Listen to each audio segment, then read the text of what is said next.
রব্বুল আলামিন তার মহান সমুদ্র আল কোরআন পারা নম্বর 27 পৃষ্ঠা নম্বর 2 সূরা নাম সূরা যারিয়াতের মধ্যে আল্লাহ বলেন ওয়াযাক্কির ফাইন্না যিকরা তানফাউল মুমিনিন।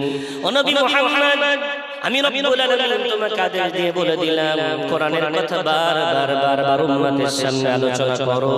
কোরআনের কথা যত বলবে, যত আলোচনা বেশি করা হবে, আমি আল্লাহ বলে দিলাম তানফাউল মুমিনিন, ঈমানদারদের তাতে বড় উপকার হবে। যদি বলা যাবে না সুবহানাল্লাহ। বিশ্বনবী কোরআনের কথা বলার কারণে আমার রাসূল যতদিন কোরআনের কথা বলতেন না, মক্কাবাসী আমার রাসূলকে ডাক দিত আল আমিন আস সাদিক বলে।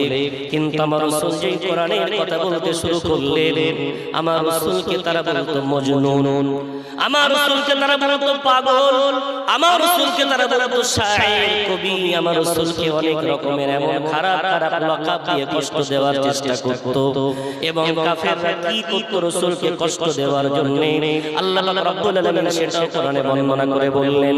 পারা নম্বর 24 পৃষ্ঠা নম্বর 18 সূরা নাম সূরাত হামিম আস-সাজদার মধ্যে আল্লাহ বলেন ওয়াকালাল্লাযীনা কাফারু লা তাসমাউ লিহাযাল কুরআন ওয়ালগাউ ফীহি লাআল্লাকুম তাগলিবুন। কাফেররা বলতো খবরদার মুহাম্মাদের কণ্ঠের কোরআনের তেলাওয়াত তোমরা শ্রবণ করো না, মুহাম্মাদের আলোচনা তোমরা শোনো না, মুহাম্মাদের পাশে তোমরা যেও না। বরং কি করো, মুহাম্মদ যখন কোরআনের কথা বলবে তার পাশে গিয়ে তোমরা হট্টগোল করো, চিৎকার চেঁচামেচি করো। চিৎকার চেঁচামেচি করতে পারলে মুহাম্মদ হেরে যাবে, মুহাম্মাদের কণ্ঠ বন্ধ হয়ে যাবে, তোমরা মুহাম্মাদের উপরে বিজয়ী হয়ে যাবে। কাফেররা বিশ্বনবীকে কষ্ট দেওয়ার জন্য কোরআনের মজলিসের পাশে তারা হট্টগোল চিৎকার চেঁচামেচি করত। জোরে বলি নাউযুবিল্লাহ। আলহামদুলিল্লাহ, আপনাদের তুলনায় আল্লাহ আমাদেরকে একটু জলসায় বেশি নিয়ে যায়। দুর্ভাগ্য, আমরা এই জলসাগুলোকে রসম বানিয়েছি, রেওয়াজ বানিয়েছি। ঈমানদারদের উপকারের জায়গাটাকে আজকে কাফেরদের তরিকা, হট্টগোল করা, চিৎকার চেঁচামেচি করা, সেগুলো আমরা আমাদের জীবনে বাস্তবায়ন করছি। আমরা তো কাফির নই, আমাদের চরিত্র এমন কেন হয়ে গেল? আমরা তো ঈমান হারা হয়ে আমাদের চরিত্র এমন কেন হয়ে গেল? বাবাজি আমার, আমরা কোরআনটাকে শুধু মনে করেছি তাবিজের কিতাব, আমরা কোরআনটাকে মনে করেছি তারাবির নামাজে খতম করা কিতাব, আমরা মনে করেছি তা কোরআনটা হলো ঝাড়ফুঁক করার কিতাব। কিন্তু রব্বুল আলামিন কোথাও বলেননি। আমার আল্লাহ বলেছেন পারা নম্বর 2 পৃষ্ঠা নম্বর 7 সূরা নাম সূরা বাকারার মধ্যে আল্লাহ বলেন শাহরু রমাদানাল্লাযী উনজিলা ফীহিল কুরআন হুদাল লিন-নাস। মাহে রমাদানে কোরআন অবতীর্ণ করা হলো, রমজান মাসে কোরআন নাযিল করা হলো এই জন্য এই কোরআন প্রকৃতপক্ষে মানব জাতির জন্য পথ প্রদর্শক। জোরে জোরে বলা যাবে না সুবহানাল্লাহ। এই কোরআন অন্ধকার যুগটাকে, আইয়ামে জাহিলিয়াতকে একমাত্র কোরআন এসে পাল্টে দিয়েছে। অথচ সেই কোরআন আমাদের কাছে আছে, তাকে তোলা আছে। এই শবে বরাতের মাসে সেবারে ধুলোবালি ঝেড়ে হয়তো একটু তেলাওয়াত করা হবে, আর মাইয়িত মারা গেলে তখন এখন ঘর থেকে এনে পাশে পড়া হবে। আফসোস এখানে মাইয়িতের সামনে পড়া জায়েজ না জায়েজ প্রশ্ন করবেন না, আগে এইটা করে যার মাথার কাছে কোরআন শোনানো হচ্ছে জীবদ্দশায় কোনদিন ওই ব্যক্তি কোরআন শুনেছেন? প্রশ্ন এটা করেন না যে হুজুর মাইয়িতের সামনে কোরআন তেলাওয়াত করা যায় কি যায় না? ওটা তো অনেক দূরের প্রশ্ন। আগে প্রশ্ন হলো বেঁচে থাকতে শুনেছে কিনা, বেঁচে থাকতে মাদ্রাসায় দান করে, জলসায় চাঁদা দেয়, কিন্তু এই কোরআন শোনার মতো আমাদের অবকাশ আছে। অথচ কোরআনুল কারীম এমন একটি কিতাব, বিশ্বনবী হাবিবুল্লাহ জনাবে মুহাম্মদুর রাসূলুল্লাহ সাল্লাল্লাহু আলাইহি ওয়াসাল্লাম মুসলিম শরীফের হাদিসের মধ্যে বললেন মান ক্বারা হারফান মিন কিতাবিল্লাহ ফালাহু হাসানাতুন ওয়াল হাসানাতু আশরু আমসালিহা। কোরআনুল কারীমের কোন একটি অক্ষর দুনিয়ার কোন বান্দা যদি জবান দিয়ে একবার বলে নেয় তৎক্ষণাৎ তার জন্য নেকি নির্ধারিত হয়ে যায়। কত নেকি হয়? আমার আল্লাহ রাসূল বলছেন নেকি একটা নয়, একটা অক্ষর পড়ার সাথে সাথে 10-10টা নেকি আল্লাহ তাআলা আমলনামায় লিখে দেয়। জোরে জোরে বলা যাবে না বাবাজি আমার। দাঁত থাকতে মানুষ দাঁতের মর্যাদা বোঝে না। আমরা বাঙালি, আমাদের রাজ্যে আলহামদুলিল্লাহ এখনো অনেক ভালো পরিবেশ আছে, জলসার উপর এখনো হস্তক্ষেপ শুরু হয়নি। তবে এই ভারতবর্ষের কিছু পাশের রাজ্য, নাম তার আসাম, নাম তার ত্রিপুরা, নাম তার মেঘালয়, গিয়ে দেখেন কি করুণ অবস্থা। ওরা মনে করলেই জলসা দিতে পারে না। আমরা ওপেন আমাদের হাল হাতা হচ্ছে, মাইকে জলসা চলছে, আমরা মনের মাথায় জলসা দিচ্ছি, বাড়িতে জলসা দিচ্ছি, পাড়ায় একটা নয় 15টা জলসা দিচ্ছি, কোনো আমাদের ব্যান্ড নেই, কোনো বাধা নেই। কিন্তু একটা সময় আসামের অবস্থা এমন ছিল, কিন্তু এখন ওরা মনে করলে আর পারে না। ওদের জলসা দিতে গেলে ওদের কমিটির 10 থেকে 15 জনের পরিপূর্ণ ডকুমেন্টস থানায় জমা করতে হয়, পারমিশন নিতে হয়। কোন বক্তা দাওয়াত করতে গেলে তার বায়োডাটা জমা করা লাগে। তারপরে পুলিশরা পরিপূর্ণ সার্চ করে, ইনকোয়ারি করে, যদি দেখে বক্তাটা সরকার বিরোধী কোনো কথা বলে না, মন হলে অনুমতি দেবে, অন্যথায় দেবে না। তাও মাত্র 2 থেকে 3 ঘন্টার জন্য জলসা। তারপরে তারা এসে লাঠি চার্জ করে জলসা বন্ধ করে দিয়ে যাবে। ও বাবাজি, এখনো সময় আছে। কোরআনুল কারীম আল্লাহর দেওয়া বড় নিয়ামত। আজ যদি এখন আমার সমাজের মানুষ এই জলসাগুলোকে রসম মনে না করে, এটা নিয়ামতের মজলিস মনে করে, এখনো পরিবর্তন হওয়ার এখনো রাস্তা আছে, জোরে বলা যাবে না। কি হয়েছে জলসা? আত্মীয়তার বন্ধন মজবুত করার অনুষ্ঠানের নাম হচ্ছে জলসা। মেয়েকে দাওয়াত করা হয়েছে, জামাইকে দাওয়াত করা হয়েছে, আত্মীয়দের দাওয়াত। আমার গ্রামে এততম জলসা দিয়ে আসবে না তো মেয়ে 2 দিন আগে এসে হাজির, দিন এবং কি বলে দেই বসে এসে হাজির। সারাদিন ওই খাদ্য খোরাক ওদের নিয়ে ব্যস্ত, মাগরিবের পরে মেহমানদারি করতে ব্যস্ত, এমনকি শেষ দোয়াটুকু নসিবে জোটে না। কথা বলছি কি হবে? জলসার জন্য দাওয়াত মানে জামাইকে বলে দেন, বাবা আজকে কিন্তু বাড়ি কোনো রান্না বান্না হয়নি, সন্ধ্যাবেলা একটু চা পানি কিনে চলো, শ্বশুর জামাইয়ের হাত ধরো, জলসায় চলো, জলসায় চাঁদাটা 200 টাকার জায়গায় 1000 টাকা দাও, আজকে বাড়ি কোনো রান্না হবে না। ওই জলসার তাবারুকটাই হবে শ্বশুর জামাইয়ের খাদ্য। মেয়েটা এসেছে, মা এবং মেয়ে চলে যাবে মেয়েদের জায়গায়, মা আজকে কোনো বাড়িতে রান্না হবে না, জলসার জন্য দাওয়াত হলো, জলসা শুনি। 3 জন বক্তা এসেছেন, আমরা সবাই মিলে আলোচনা শুনলাম, বুঝলাম আগামীকাল সকাল থেকে যত খাবেন শরীয়তে কোনো গুনাহ হবে না। কিন্তু একদিকে জলসার নাম করে দাওয়াত, জলসায় বসলাম না, শুনলাম না, এটা হলো রসম এবং রেওয়াজ। এই জলসা দিয়ে কিয়ামতের দিন কোনো নাজাত পাওয়া যাবে না। সালাম দেওয়া সুন্নাত, সালামের উত্তর দেওয়া ওয়াজিব, ঠিক তদ্রূপ জলসা দেওয়া সুন্নাত, জলসার আদব রক্ষা করা ওয়াজিব। যদি না দেন কোনো গুনাহ হবে না, তবে দিতে গেলে আদব রক্ষা করা হলো ওয়াজিব।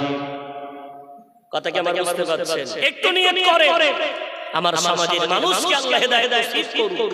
বাবাজি আমার খুব সময় সংক্ষেপ, নির্দিষ্ট সময়ের মধ্যে আমি যে টপিক আলোচনা করতে চাইছি জানি না শেষ করতে পারবো কিনা, তবে আমা তৌফিক ইল্লা বিল্লাহ, আল্লাহর ভরসা করে আবার মাথায় দিচ্ছি। দিন প্রতিষ্ঠিত করতে হলে পুরুষরাই দিন জানলে যথেষ্ট না, নারীদেরকেও জানা লাগবে। রব্বুল আলামিন পারা নম্বর 5 পৃষ্ঠা নম্বর 17 সূরার নাম সূরাতুন নিসার মধ্যে আমার আল্লাহ বলেন, ওয়া মান ইয়া'মাল মিনাস সালিহাতি মিন যাকারিন আও উনসা ওয়া হুয়া মুমিনুন ফাউলাইকা ইয়াদখুলুনাল জান্নাতা ওয়া লা ইউযলামুনা নাকিরা।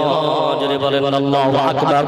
রব্বুল আলামিন বলছেন, ঈমানদার নরনারী উভয় মিলে যদি দিন প্রতিষ্ঠিত করে, ভালো কাজ করে, দিনের কাজ করে, আমি আল্লাহ কথা দিলাম, ফাউলাইকা ইয়াদখুলুনাল জান্নাহ, এরা সবাই যাবে জান্নাতে।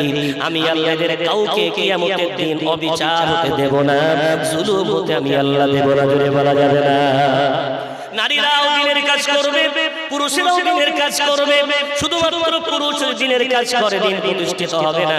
প্রমাণ অন্য কারোর কাছ থেকে নয়, প্রমাণ নেব আমার নবী মুহাম্মদ সাল্লাল্লাহু আলাইহি ওয়াসাল্লামের জীবন থেকে। কেন নেব? পারা নম্বর 21 পৃষ্ঠা নম্বর 19 সূরার নাম সূরা আহজাব। রব্বুল আলামিন বলেন লাকাদ কানা লাকুম ফি রাসূলিল্লাহি উসওয়াতুন হাসানা। ও পৃথিবীর মানব সম্প্রদায়, আমি আল্লাহ পাক রব্বুল আলামিন বলে দিলাম আমার নবী মুহাম্মদ সাল্লাল্লাহু আলাইহি ওয়াসাল্লামের মধ্যে তোমাদের প্রত্যেকের জন্য আছে উত্তম নমুনা, উত্তম আদর্শ। আমার রাসূলকে আইকন বানাও, মডেল বানাও, আদর্শ বানাও, সফল কাম হয়ে যাবে। কত সফলতা আসবে জানো? পারা নম্বর 3 পৃষ্ঠা নম্বর 13 সূরার নাম সূরা আলে ইমরান। রব্বুল আলামিন বলেন কুল ইন কুনতুম তুহিব্বুনাল্লাহ ফাত্তাবিউনি ইউহিব্বুকুমুল্লাহ ওয়া ইয়াগফির লাকুম যুনুবাকুম আল্লাহু গফুরুর রহিম। নবী মুহাম্মদ তুমি চিৎকার করে বলে দাও, যারা আল্লাহকে ভালোবাসার দাবি করে ওদেরকে বলে দাও, ও আল্লাহর ভালোবাসার দাবিদারেরা, আমি রাসূল তোমাদেরকে বললাম আমাকে অনুসরণ করো, আমাকে অনুকরণ করো, আমার ইত্তেবা করো। আমার ইত্তেবার মধ্যে কি কি আছে জানো? আমার ইত্তেবার মধ্যে আছে আমার আল্লাহর ভালোবাসা। নাম্বার 2, যত বড়ই গুনাহগার হও না কেন আমার ইত্তেবা করলে তোমার জীবনের গোটা গুনাহ খাতাগুলো আমার আল্লাহ maaf করে দেবে। জোরে বলা যাবে না বাবাজি। ওই জন্য বিশ্ব নবীকে দেখে আমরা ইসলাম শিখতে চাই, কেন তিনিই হলেন আমাদের মডেল, আইডিয়া, আমাদের আদর্শ, তিনি আইকন। বিশ্ব নবী রাসূল করিম সাল্লাল্লাহু আলাইহি ওয়াসাল্লামের বয়স এখন 40। বুখারী শরীফের প্রথম পৃষ্ঠার শেষ থেকে দ্বিতীয় পৃষ্ঠার প্রায় অর্ধেক পৃষ্ঠা পর্যন্ত হাদিসটা বর্ণনাকারী হলেন আম্মাজান আয়েশা বিনতে হুমায়রা রাদিয়াল্লাহু তাআলা আনহা। হাদিসটি এভাবে বর্ণনা করছেন, আমার রাসূলের কাছে ওহী আসার আগে আমার রাসূল কয়েকদিন ধরে গারে হেরাতে কিছু খাদ্য খোরাক নিয়ে আমার রাসূল গারে হেরাতে গিয়ে মুরাকাবা করতেন। মুরাকাবা বুঝি না আমরা? আল্লাহর ধ্যান করা, বসে বসে রব্বুল আলামিনকে স্মরণ করা। বিশ্ব নবী এমন ধ্যান করতেন, হঠাৎ আমার রাসূলের কাছে আল্লাহর তরফ থেকে চলে এলেন জিবরাইল আমিন আলাইহিস সালাতু ওয়াস সালাম, এসে বললেন ইকরা ইয়া মুহাম্মদ, পড়ো। রাসূল বললেন না আনা বিকারি, আমি পড়তে জানি না। যেই বললেন পড়তে জানি না, জিবরাইল আমিন বিশ্ব নবীকে বুকের সাথে জড়িয়ে ধরে এত জোরে চাপ দিলেন, আমার রাসূল বলছেন আমি যতক্ষণ চাপ সহ্য করতে পারি ততটা চাপ দিয়ে আমাকে ছেড়ে দিলেন। আবার বললেন ইকরা, আমি আবার বললাম না নবী কারি, আবার আমাকে জড়িয়ে ধরলেন, আবার আলিঙ্গন করে অত জোরে চাপ দিলেন যতক্ষণ সহ্য করতে পারি। আবার আমাকে বললেন ইকরা, আমি আবার বললাম না নবী কারি, আবার আমাকে চাপ দিলেন, আবার ছেড়ে দিলেন। চতুর্থবার আমাকে বললেন ইকরা বিসমি রাব্বিকাল্লাযী খালাক, পড়ো সেই স্রষ্টার নামে যিনি সৃষ্টি করেছেন। আমার রাসূলের নাম বলা জবানটা এবার বলতে শুরু করে দিল, জোরে জোরে বলা যাবে না। এখন কি মনে হতে আমি সময় পাবো না, তবে একটু বোঝানোর চেষ্টা করছি। কালিমা কেমন হতে পারত? আমরা যে বলি লা ইলাহা ইল্লাল্লাহ, এমন না হয় তেমন হতে পারত আল্লাহু মুহাম্মাদুর রাসূলুল্লাহ হতে পারত, আল্লাহ এবং মুহাম্মদ তার রাসূল হতে পারত। কিন্তু এমন হলে কি হতো? ওই কালিমার মধ্যে জোর তৈরি হতো না, তাকে সৃষ্টি হতো না। বান্দা প্রথম তুমি বলো লা ইলাহা, চোখটা বন্ধ করে দেখো কেউ নাই, কেউ নাই, কেউ নাই, গোটা পৃথিবী শূন্য। আসমানেও কেউ নাই, জমিনেও কেউ নাই, ধরায় কেউ নাই। কে আছেন? কে আছেন? ইল্লাল্লাহ, একজনই আছেন, যিনি ছিলেন, আছেন, তিনি সর্বদাই থাকবেন। জোরে বলা যাবে না। পারা নম্বর 3 পৃষ্ঠা নম্বর 1 সূরা বাকারা। আল্লাহু লা ইলাহা ইল্লা হুয়াল হাইয়ুল কাইয়্যুম লা তাআখুযুহু সিনাতুন ওয়া লা নাওম, কেউ নাই, কেউ নাই, তিনি আছেন, যিনি হলেন চিরজীবন্ত, যিনি হলেন চির প্রতিষ্ঠিত, তার ঘুম নাই, তন্দ্রাও নাই। পারা নম্বর 27 পৃষ্ঠা নম্বর 11 সূরার নাম সূরাতুর রহমানের মধ্যে আল্লাহ বলছেন কুল্লু মান আলাইহা ফান ওয়া ইয়াবকা ওয়াজহু রাব্বিকা যুল জালালি ওয়াল ইকরাম। সব পানি হয়ে যাবে, সব নিঃশেষ হয়ে যাবে, সব ধ্বংস হয়ে যাবে, সব বিলীন হয়ে যাবে। একজন আর কোনোদিন বিলীন হবেন না, একজন আর কোনোদিন অস্তিত্ব হারা হবেন না। তিনি কে? তিনি হলেন আমাদের আল্লাহ যুল জালালি ওয়াল ইকরাম। জোরে বলা যাবে না সুবহানাল্লাহ। ওই জন্য লা ইলাহা ইল্লাল্লাহ কেউ না, আছেন কে? আল্লাহ। ঠিক তদ্রূপ আমার রাসূল এখানে বলছেন না নবী কার। আমি যদি আপনাদেরকে বলি, আরবি না জানলেও যদি বলি ইকরা বলেন, তো বলতে পারবেন না? ইকরা সবাই বলতে পারে, অথচ রাসূল কি বলছেন আমি বলছি না, আমি জানি তার মানে কি। আমার রাসূল ইশারা করতে চাচ্ছেন। কি ইশারা?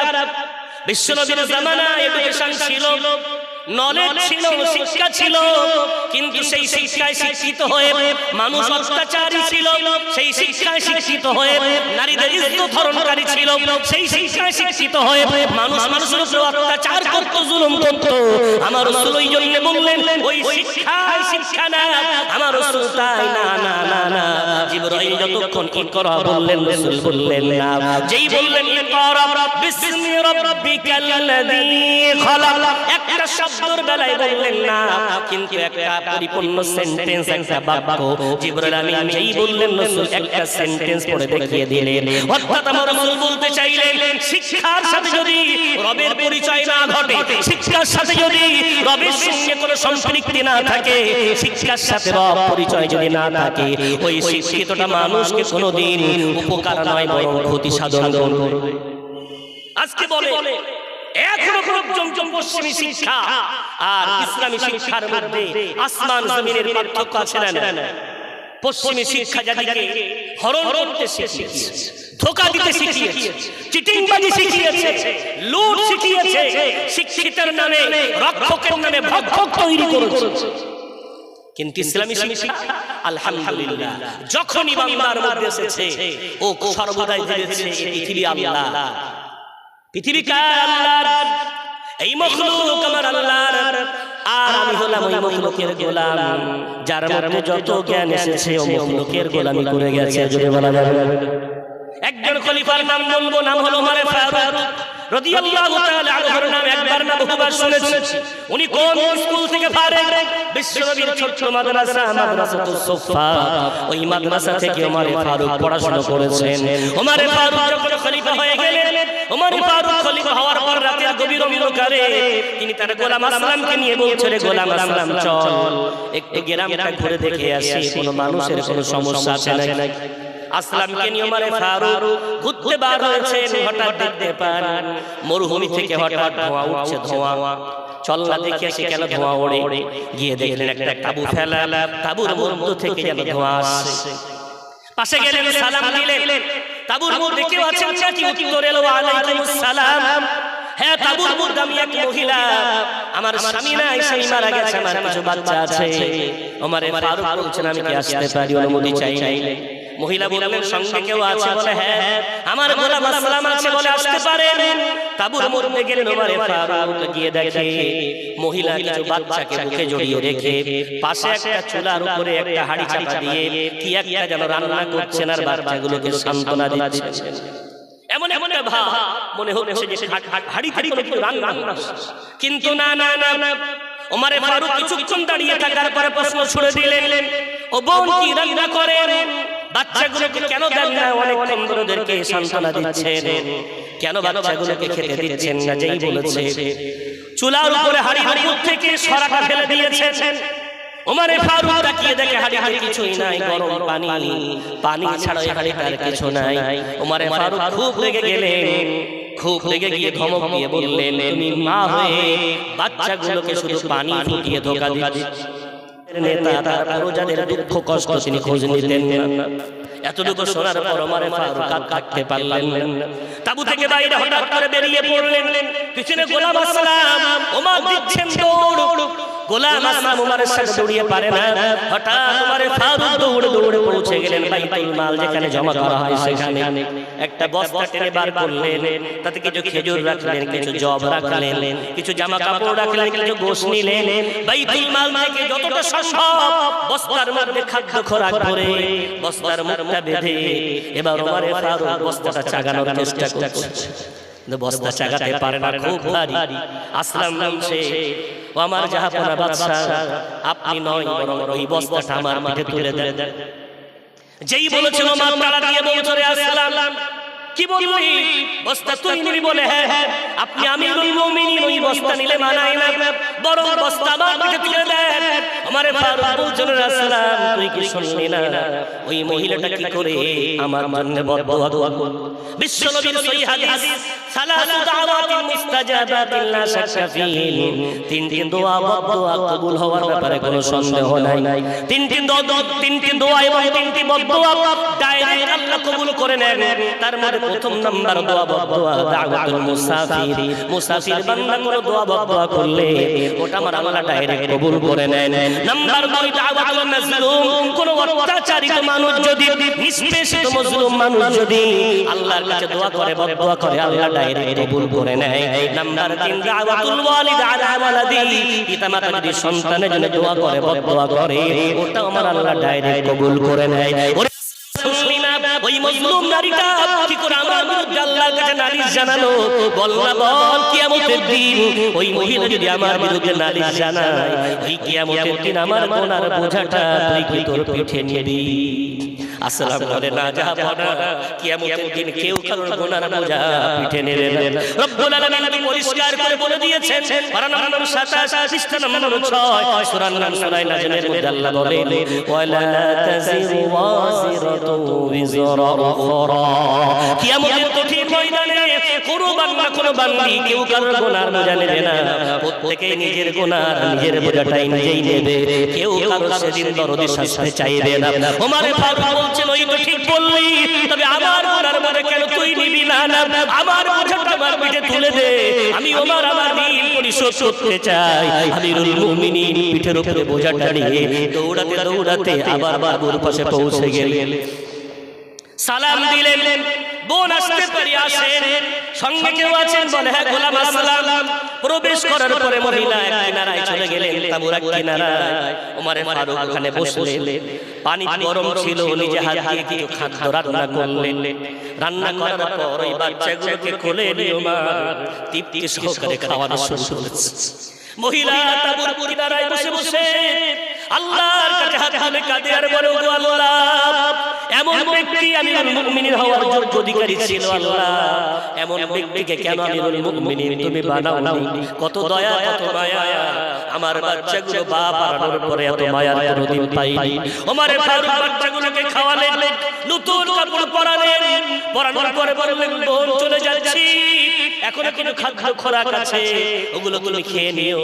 তখন মহিলা বলছেন, আপনি কে একটু বলেন না, এত দয়া এত মায়া, আপনার পরিচয় আমাকে দেন না।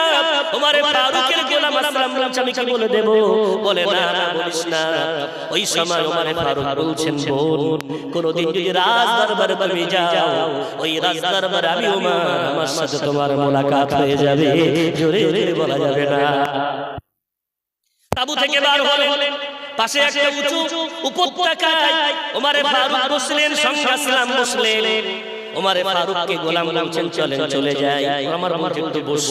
আকাশের দিকে দুই হাত তুলেছে ওমর, আকাশের দিকে তাকিয়ে বলছে, ও আমার আল্লাহ, তুমি একটু তাকিয়ে দেখো, ওই তাবু থেকে একটু আগে তোমার কাছে আমার বিরুদ্ধে কিছু নালিশ জমা হয়ে আছে। ও আল্লাহ, এই মুহূর্তে তাকিয়ে দেখো, ওই তাবু থেকে এখন আমার জন্য দোয়া বার হচ্ছে। আল্লাহ পূর্বের নালিশটাকে এই দোয়ার পরিবর্তে আমার আমলনামা থেকে মুছে দাও। একটু জোরে বলা যাবে না। বাবাজি দেখেছেন বিশ্বনবীর হাতে গড়া সাহাবার আদর্শ। আজ আমাদের সমাজে রক্ষক নামের ভক্ষক অনেক নেতা মন্ত্রী আছে, ইলেকশনের সময় এসে কত ডায়লগ দেয়, এই করে দেব ওই করে দেব, এই হয়ে যাবে সেই হয়ে যাবে, ইলেকশন হয়ে যায়, তারপর খুঁজে পাওয়া যায়। আবার সরকারি কোন অনুদান যদি আসে, সেগুলো 1000 মানুষ গেরানো হয়, এলো মাত্র 200 মানুষের। এখন সেটা বিলি হয় তখন আগে ফটো তোলা দরকার। কথা বুঝছেন? ও যে নেতা দিচ্ছে, আগে ফটো তোলা দরকার। আহার ওমরে ফারুকের আদর্শ, আমি আমিরুল মুমিনিন আমার প্রজা যেন জানতেও না পারে, এমন গোপনে হলো আসল সহযোগিতা। ও বাবাজি আমার 1000 মানুষ 700 মানুষকে দেওয়া হয়, তাদেরকেই দেওয়া হয় বাছাই করে করে, যারা নেতার নামে জিন্দাবাদ দিতে পারে, নেতার ঝান্ডা ধরে বিরাট তাকবীর ধ্বনি দেয়, ওদেরকে বাছাই করে করে যতবার অনুদান আসে ওদেরকেই বাছাই করে দেওয়া হয়। কিন্তু যারা যোগ্য অধিকারী ওদেরকে দেওয়া হয় না।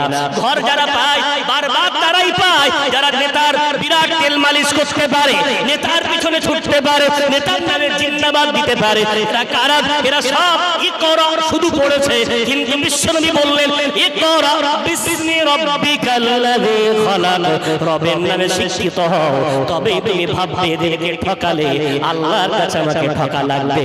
একটু জোরে জোরে বলা যায়। ওই জন্য আমার রাসূল গারে হেরা কি বললেন? ততক্ষণ পড়লেন না যতক্ষণ আল্লাহর নাম না নেন। আম্মা জান আয়েশা বলছেন একসাথে 5টি আয়াত নাযিল হয়ে গেল। বিশ্বনবী গারে হেরা থেকে বাড়ি এলেন, থরথর করে কাঁপছেন, আর আমার রাসূল চিৎকার করে বলছেন ইয়া খাদিজা জাম্মিলুনি জাম্মিলুনি, ও খাদিজা আমাকে কম্বল মুড়ি দাও, কম্বল মুড়ি দাও। তোমরা কোথায়? খাদিজা দৌড়ে এলেন দাসদাসীকে সঙ্গে করে নিয়ে বিশ্বনবীকে কম্বল মুড়ি দিয়ে দিলেন। কিছুক্ষণ পর আমার রাসূলকে খাদিজা বলছেন কি ব্যাপার, এত ভয় এত তেরাস কি হয়েছে আপনার? রাসূল বলছেন লাকাদ খাশিতু আলা নাফসি, আমি আতঙ্কিত, আমার ভয় লেগেছে, আমি তেরাস পেয়েছি, আমি আতঙ্ক অনুভব করছি খাদিজা, আমি খুব আশঙ্কিত অনুভব করছি। খাদিজা আমি কিছুই বুঝতে পারছি না, আমার সাথে গারে হেরার মধ্যে এই ঘটেছে। সঙ্গে সঙ্গে খাদিজা দেখে রাসূলের স্ত্রীর নাম খাদিজাতুল কুবরা, প্রথম স্ত্রী, বয়সে 15 বছরের বড়, সংসার করছেন 15 বছর। রাসূলের বয়স এখন 40, খাদিজার বয়স এখন 55, বিয়ে হয়েছে 25 বছর বয়সে। বিশ্বনবীর ঘরে খাদিজাতুল কুবরা 15 বছর সংসার করছেন। স্ত্রীকে বলা হয় অর্ধাঙ্গিনী। কি বলা হয়?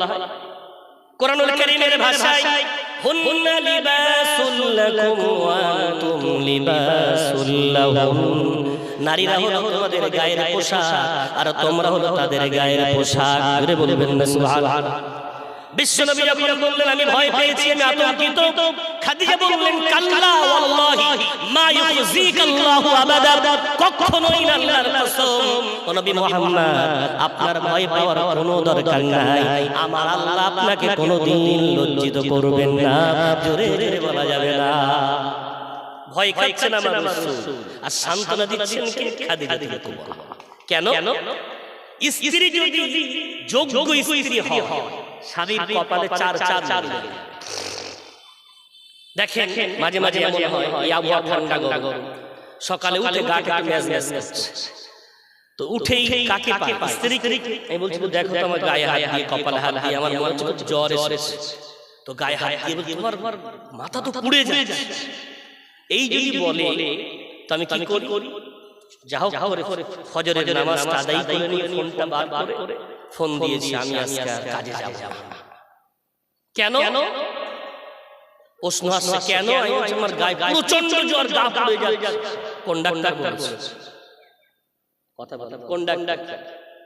স্ত্রী নামী ডাক্তার। ও কোন বিরাট ডিগ্রিধারী ডাক্তার না, ওর কথাটাই আমি 100% বিশ্বাস করি। এর বিপরীত আমি বলছি আমার গায়ে জ্বর, সত্যি গা গরম, কিন্তু গায়ে হাত দিয়ে একটু মজা করে বলছি তোমার গা তো আমার চেয়েও ঠান্ডা। ও দেখবেন ওই সব ম্যাজ ভাব, অলসতা ভাব সব দূর হয়ে যায়। কেন? কোন ডাক্তার বলেছে জ্বর নেই? জি জি। বিশ্বনবীকে খাদিজা বলছেন কাল্লা ওয়াল্লাহি মা ইউযিকাল্লাহু আবাদা, ও নবী মুহাম্মদ কখনোই না, আল্লাহর কসম খেয়ে বলছি আল্লাহ আপনাকে লজ্জিত করবেন না। এই কথা শোনার সাথে সাথে আমার রাসূল সান্ত্বনা পেলেন। খাদিজাকে বললেন খাদিজা তুমি এত বড় ধমক আমাকে তুমি দিলে, সান্ত্বনা দেওয়ার বাক্য বললে। ও খাদিজা বলতে পারো তুমি এত সৎ সাহস নিয়ে আমাকে এই কথাটা বললে কেমন করে? তুমি আমার মধ্যে কি দেখতে পেয়েছো? খাদিজাতুল কুবরা বুখারীর হাদিসের মধ্যে 5টা গুণের কথা বললেন। খাদিজা বললেন মুহাম্মদ আপনার মধ্যে একটা দুটো নয়, আমি খাদিজা 15 বছর আপনার সাথে সংসার করে 5টা মহান গুণ আপনার মধ্যে দেখেছি। এই 5টা গুণ যার মধ্যে আছে তাকে কোনোদিন ভয় পাওয়ার দরকার নাই, বরং এমন ব্যক্তি নবী এবং রাসূল হওয়ার যোগ্য অধিকারী ব্যক্তি জোরে বলা যাবে না। কয়টা গুণ? 5টা গুণ। নম্বর 1, ইন্নাকা লাতাসিলুর রহিমা। নবী মুহাম্মদ প্রথম আপনার গুণ হলো আপনি কোনদিন আত্মীয়তার বন্ধন ছিন্ন করেন না। আপনার মধ্যে সবচেয়ে বড় গুণ, আপনি আত্মীয়তার বন্ধনটাকে মজবুত রেখে দেন, আত্মীয়দের সঙ্গে সুসম্পর্ক বহাল রাখেন। একটু জোরে জোরে বলা যাবে না। মিশকাত শরীফের হাদিস, পুলসিরাত চুলের চেয়ে সরু, তলোয়ারের চেয়ে ধারালো। ওই পুলসিরাতের এক পাশে দাঁড়িয়ে থাকবে আমানতদার, আমানত দাঁড়িয়ে থাকবে, অপর সাইডে থাকবে সেলাই রাহমি, আত্মীয়তার বন্ধন। প্রত্যেক নবী রাসূল, সুফি দরবেশ, আলেম ওলামা সবাই পুলসিরাত দিয়ে পার হবে। ওদের মাথায় গেরাফিন ফেলা হবে, আমানত একটা গেরাফিন ফেলবে, আর সেলাই রাহমি একটা গেরাফিন ফেলবে।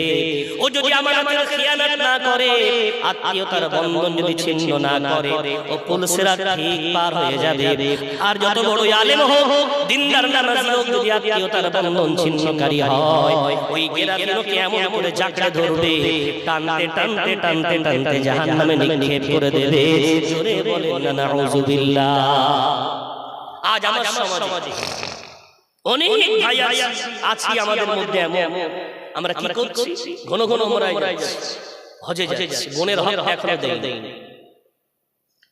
আম্মা মারা গেছেন 2000 সালে, 25 বছর চলছে, এখনো পর্যন্ত বোনের হক দেইনি। মসজিদের কেশিয়ার, মসজিদের মুতাওয়াল্লি, মসজিদের বিরাট পদে আদিষ্ট।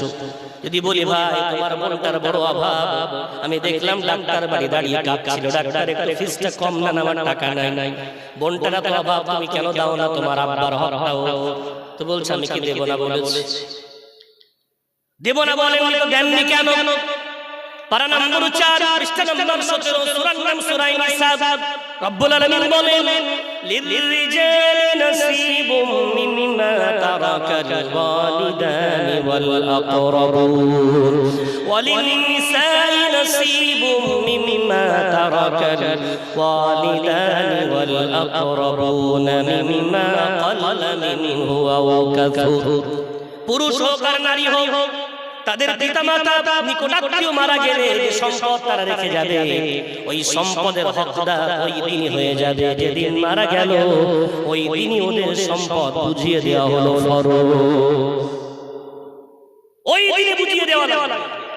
বরং মাইয়িতকে দাফন করার আগে অনেক জায়গায় তাকিদ এসেছে, অন্তত বোনেদেরকে বলে দেওয়া, আব্বার জানাজার নামাজের পরেই তোদের ভাগ ভালো বুঝিয়ে দেব, চাইলে আজ নিয়ে যেতে পারিস, আর যখন বলি লিখে দে। কিন্তু উল্টো হয়, বোন যদি কখনো বিপদে এসে বলে আমার ভাগটা দে, তো ভাই বলে কার বাড়ি আসবি? তোর হক নিয়ে যাবি, কার বাড়ি আসবি? বাবাজি আমার, এই যে হক, বান্দার হক, বান্দির হক যদি আদায় না করি, নামাজ পড়ি কপাল কালো করে ফেলি, যতই কোরআন তেলাওয়াত করে জীবনটাকে ধন্য বানিয়ে ফেলি, যতদিন না পর্যন্ত এই বান্দার হক আমরা আদায় না করব, আল্লাহর হক আল্লাহ ক্ষমা করতে পারে, কিন্তু বান্দার হক ফাঁকি দিলে, বান্দা ক্ষমা না করলে আল্লাহ ক্ষমা করে না। বিশ্বনবী হাবিবুল্লাহ জনাবে মুহাম্মদুর রাসূলুল্লাহ সাল্লাল্লাহু আলাইহি ওয়াসাল্লামের কঠিন অসুস্থতার সময় চলছে, ইন্তেকাল করার আগে আমার রাসূল প্রায় 2 সপ্তাহ অসুস্থ ছিলেন।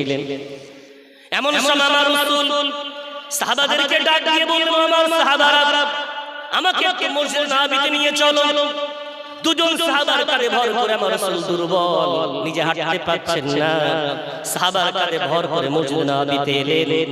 মিম্বারে খুব কষ্ট করে বসিয়ে দেওয়া হলো, রাসূলের দেহটা কাঁপছে। আমার রাসূল এই অবস্থাতে বসে বলছেন, আমার সাহাবারা তোমাদের কাছে আমি মুহাম্মদ কোনো যদি ঋণ করে থাকি, আমার কাছে কোনো পাওনা থেকে আমি তোমাদের কাছে ক্ষমা চাইছি, কিয়ামতের দিন যেন আল্লাহর সামনে আমাকে তোমরা দায়ী করো না। কার কি পাওনা আছে আমার কাছে বলো, আমি আজকে তার পাওনা শোধ করে দেব। রাসূল এই কথা বলার সাথে সাথে সাহাবাদের চোখ দিয়ে টপ টপ করে পানি পড়া শুরু করলো। ইয়া রাসূলুল্লাহ, এমন কেন বলছেন? আপনার কোনো পাওনা আমাদের কাছে নাই, বরং আমরা আপনার কাছে বড় ঋণী।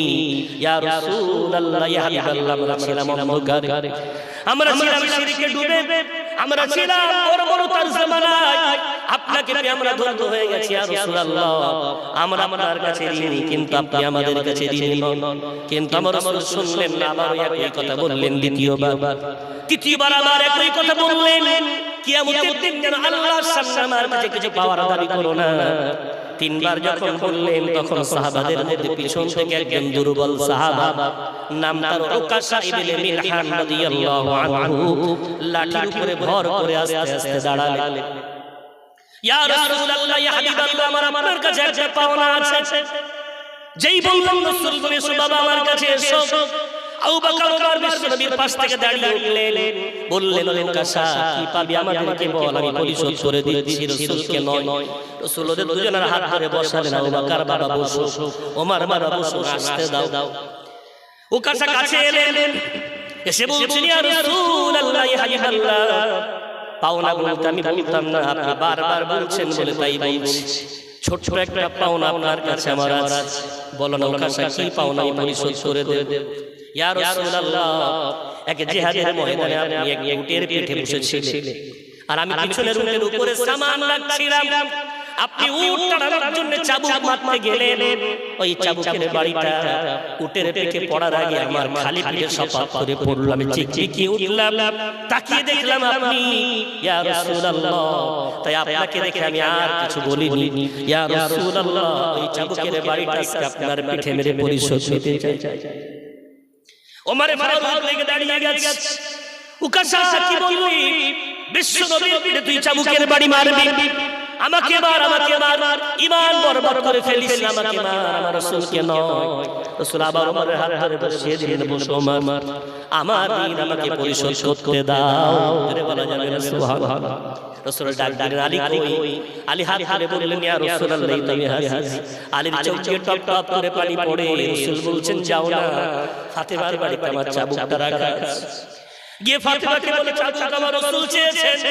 আলী কাঁদতে কাঁদতে ফাতেমার কাছে গিয়ে যখন গোটা ঘটনা খুলে বললেন, ফাতেমা ডুকরে কেঁদে উঠলেন। ডাক দিলেন হাসান, ডাক দিলেন হুসাইন, কোথায় বাবা, এসো। তোমার নানার পিঠে উকাশা নাকি চাবুকের বাড়ি মারবে, তোমরা বেঁচে থাকতে নানার পিঠে চাবুকের বাড়ি যেন না পড়ে, দুজন পিঠ কেটে দিও। যত মার ইচ্ছা তোমাদের পিঠে যেন মারে, তোমার নানার পিঠে যেন একটা চাবুকের বাড়ি না পড়ে। আলী মুরতাদ হাতে চাবুক নিয়ে দৌড়াচ্ছেন, সঙ্গে হাসান হুসাইন আব্বাস সাথে আসছেন। মসজিদে নববীতে এসে উকাশা দাঁড়িয়ে আছেন। রাসূল চাবুক যে হাতে দিলেন, হাসান হুসাইন উকাশার দুজন দুই পা ধরে বলছে, ও রাসূলের সাহাবা, আমার নানার পিঠে নয়, আমাদের পিঠে মারো। কত রাগ আমাদের পিঠে মেরে নাও, নানার পিঠে নয়। আমার রাসূল হাসানকে ডান বগলে জড়িয়ে নিলেন, হুসাইনকে বাম বগলে জড়িয়ে নিয়ে বললেন, বাবু নাতিরা, আমার কোলে বসো, আমার ঋণ আমাকে পরিশোধ করতে দাও। উকাশা হাতে চাবুক নিয়ে পিছনে দাঁড়িয়ে গেছে। সাহাবাদের মধ্যে পিন পতন নীরবতা, কারোর মুখে কোনো আওয়াজ নাই। ওটা মদিনার মসজিদের সাহাবাদের চোখে টপ টপ করে পানি পড়ছে। উকাশার হাতে চাবুক। উকাশা হঠাৎ বলছে, ইয়া রাসূলুল্লাহ, কোথায় মারবো বুঝতে পারছি না।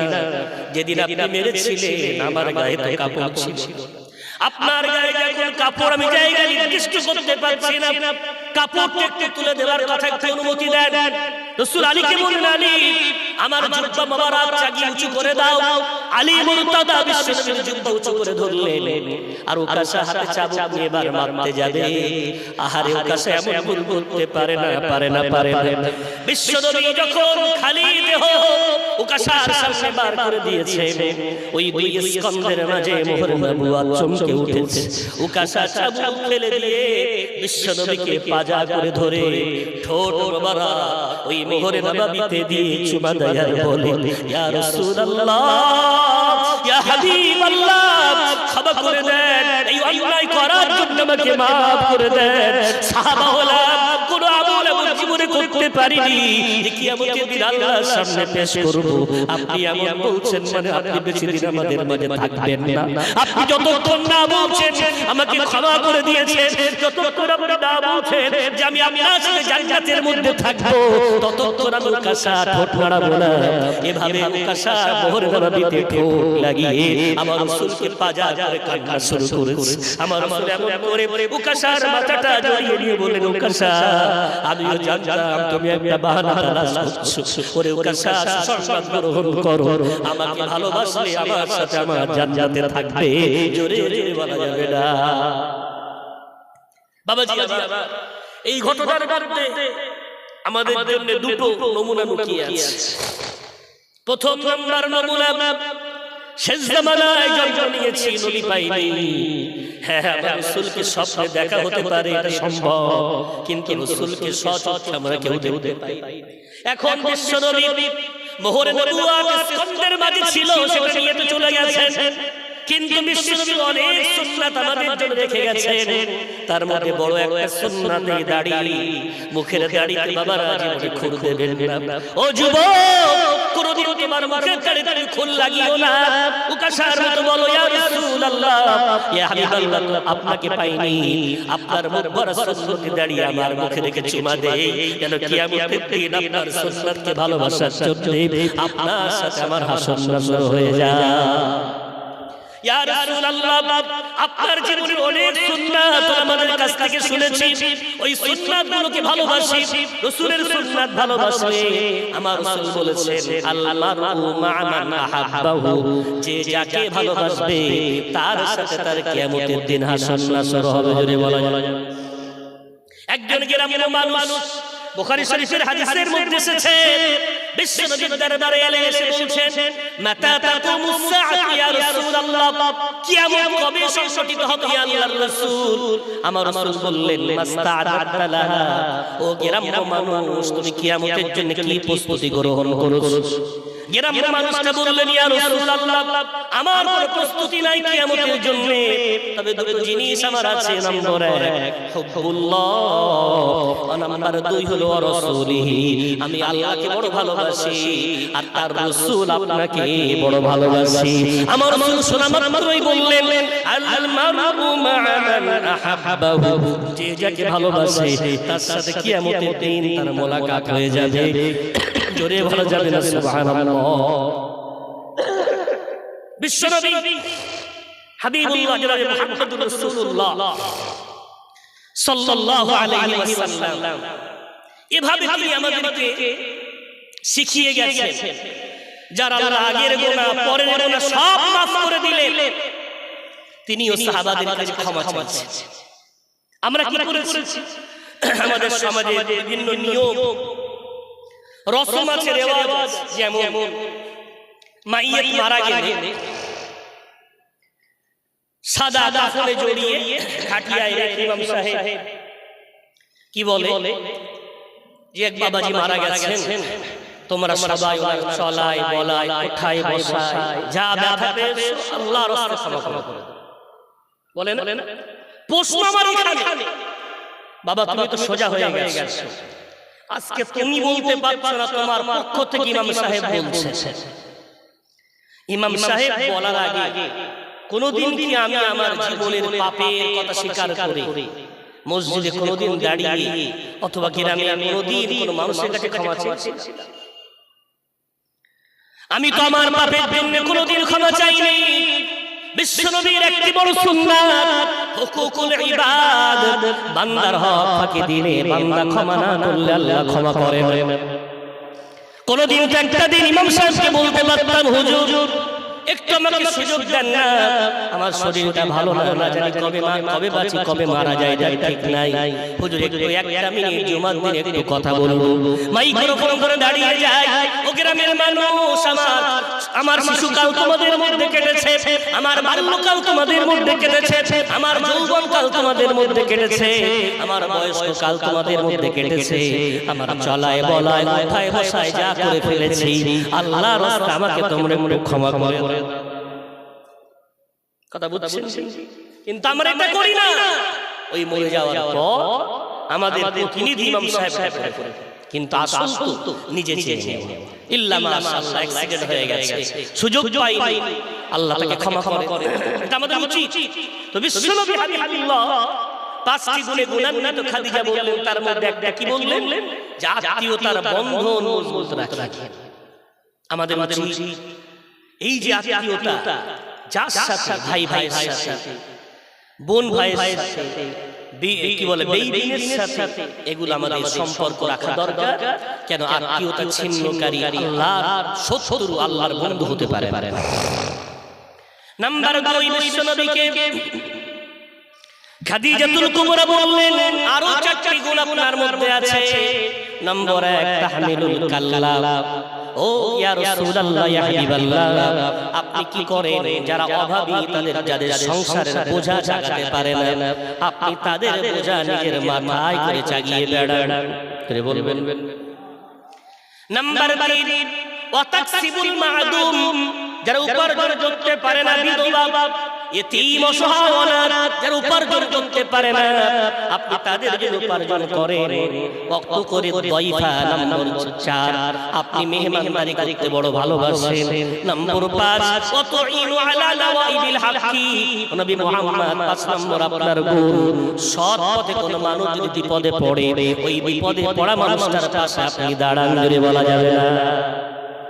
এই যে জলসাগুলো আমরা দিচ্ছি, আমার পরিচিত মানুষ আপনারা, পাশের মানুষ আপনারা, বিশেষ করে জলসা কমিটি আজকের বিশেষ করে একটা যোগ্য কমিটি এই গ্রামের আটকড়িয়া পূর্ব পাড়ার যারা জলসা কমিটি আছেন অধিকাংশ আলহামদুলিল্লাহ দিন শরিয়াত ভালো বোঝেন। তাই তাদের কাছে আমার অনুরোধ, এই জলসাগুলোকে আলোচনা ভিত্তিক জলসা দেওয়ার আগে প্রতি বছর নিশ্চয় একটা মিটিং হয়। বক্তা কে হবে, কাদেরকে দাওয়াত করা হবে, তাবারুক কি হবে, প্যান্ডেল কোথায় হবে ইত্যাদি। ওর মধ্যে একটা পাঠ, এটা বাড়া। এখানে এসে দেখলাম সন্ধ্যা সকাল 9টা থেকে বাচ্চাদের প্রতিযোগিতা হচ্ছে। ভালো জিনিস, মাশাআল্লাহ। ওর সঙ্গে একটা পাঠ বাড়া যে আমরা জলসা থেকে আমার এলাকার একদল বিধবা নারীদের মুখে হাসি ফোটাবো, একদল এতিমকে আমরা বস্ত্র বিতরণ করব, আমার সমাজের অভাবীদের অভাব মোচন করে দেব। এখন জলসা হলে 3 ধরনের সাহেবের বিরাট লাভ হবে। এক, বক্তা সাহেবের বিরাট লাভ। নাম্বার 2, ডেকরেটর সাহেবের বিরাট লাভ। আর একটা তাবারুক সাহেবের বিরাট লাভ। এই যে স্রোত এখন আছেন, তাবারুকের সময় 4 ডাবল হয়। কথা বুঝছেন? ওরা মাটির তলা থেকে উঠে আসবে, আসমান থেকে বর্ষণ হবে। এমন কি যারা প্রথমে বসেছেন ওরা জায়গাও না পেতে পারেন, ধাক্কা দিয়ে বার করে দেওয়া। আমি মনে করি আসাম ত্রিপুরায় বললাম না, পেটাই খাওয়ার পরে দাঁত থাকতে দাঁতের মর্যাদা বোঝা যায় না, হারিয়ে যাওয়ার পরে বোঝা যায়। ওরা এখন তাবারুক তুলে দিয়েছে, ওদের আর তাবারুক নেই। কটা পর্যন্ত জলসা? রাত 11টা 12টা। প্রধান ঘন্টা 3 ঘন্টা বলবে, আর বাকি এলাকার আলেম। কোন তাবারুক নেই, শ্রোতা আল্লাহু আকবার কল্পনা করতে পারবেন না। কেন? ওদের তো মনে মনে জলসা হয়। ওরা এখন কোরআনের পাগল হয়ে গেছে। একটা সময় ওরাও এমন জলসা দিত, কিন্তু এখন চাপে পড়া দিতে পারছেন, এখন মর্যাদা বুঝতে পারছেন। আমার মনে হয় এই শুধু তাবারুক খাওয়ার জন্য জলসা দেওয়া হচ্ছে, তাবারুক বন্ধ করে দেন। বাড়িতে সবার ভালো ভালো রান্না, কথা বলে কম বেশি বাড়িতে ভালো আছে, তো তাবারুক বন্ধ থাকে। তাবারুকের পয়সাগুলো দেখেন, কিছু এতিম, কিছু অসহায়, কিছু অনাথ, দুস্থদের দেওয়া যায়, অনেক লাভ। কেন জানেন? ব্যথা নেন না, হয়তো আপনার গ্রামে নেই, তো অনেক জায়গায় আছে। একটা টিম আছে তাবারুক খাওয়ার, ওরা মন্দিরের প্রসাদও খায়, জলসা তাবারুকও খায়, আবার জানুয়ারি পিকনিকও খায়। ওরা খাওয়া পায়, শুধু যেই বলবে খাওয়া শুরু, ওই লাইন বসে। ওদের কাছে ধর্মের বাদ বিচার নেই, খাওয়াটা নেই। কথা বুঝতে পারছেন? হয়তো এখানে নেই, তবে আছে। ওরা আসবে, দেখে মনে হবে কোন ধর্ম, বুঝতেও পারবে। আমার মনে হয় গুণী মানুষ, জ্ঞানী মানুষ আপনারা। বিশ্বনবীর এই 5টা গুণের মধ্যে 4টি গুণ আমাদের খাদিজা কি বললেন? যে আপনি যারা সংসারের বোঝা তুলতে পারে না, তাদের বোঝা আপনি তুলবেন। উপার্জন যারা করতে পারে না, তাদের জন্য আপনি উপার্জন করে দেন। আপনি মেহমানদারি করেন, আপনি বিপদে পড়া মানুষের পাশে দাঁড়ান। কত আমার ঘরের মা বোন আছে, ঔষধ কিনতে পারে, কত বাবাজি আছেন অভাবের কারণে চিকিৎসা করাতে পারে না।